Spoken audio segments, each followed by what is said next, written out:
Well, let's wind the clock back to Good Friday footy, and it was Carlton smashing a hapless Roos outfit by 73 points at Marvel Stadium. And Kate, North Melbourne's Good Friday record is not pretty reading. It's 1 win from 8 appearances. There are calls, of course, as always, every year, to strip this game from North Melbourne. Do they still deserve the fixture? I think when you're the team or the club that sort of tries to generate this fixture, they come up with the idea, they put everything into it. It's more than a game of football. It's around the Good Friday Foundation. I think they deserve to hold on to the fixture. I know a lot of people have a very different opinion looking at those results, and I'm not sitting here saying that that's competitive either. But I think when you put the work into it, when it has a bigger than football cause behind it as well, and we see the impact that it makes on a lot of the kids that are involved with the days like yesterday, I think they deserve to hold on to it for that sentiment. What about you, Matt? Yeah, I'm the same, because you're not stripping Essendon of the Anzac Day game, in particular when they were going very poorly for a period of time, because Kevin Sheedy was a pioneer of that game. So yes, I agree with you on that front. But what I want to talk about now is the heat which has been intensifying on coach Alastair Clarkson. Now, some experts are saying the game has gone past him. Do you subscribe to that commentary?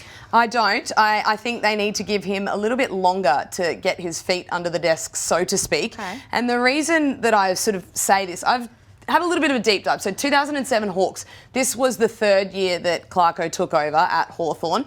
This is the list that he had. So in that season, Lance Franklin kicked 70 plus goals.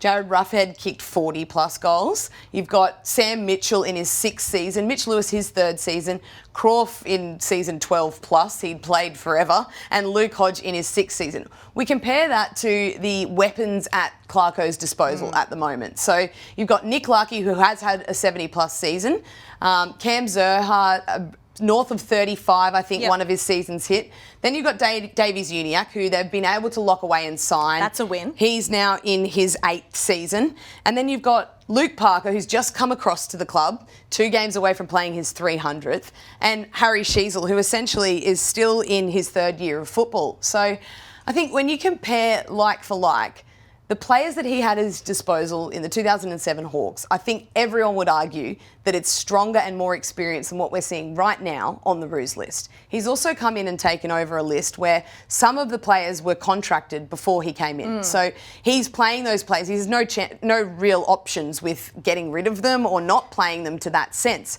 The other thing that also sort of stands out is this sense of him not being able to coach the players the way that they want to play the footy. They need some stability. What do they want? Another coach at North Melbourne? Is that what people are calling for? Because in my opinion, that's not going to solve this problem. David Noble, Reece Shaw, the list goes on. I mean, do you think the criticism of Clarko is unwarranted? Because Roos fans are understandably, they're just done with it now. I think it's warranted in the sense that it's very hard at the moment statistically with their wins. Their wins column hasn't improved.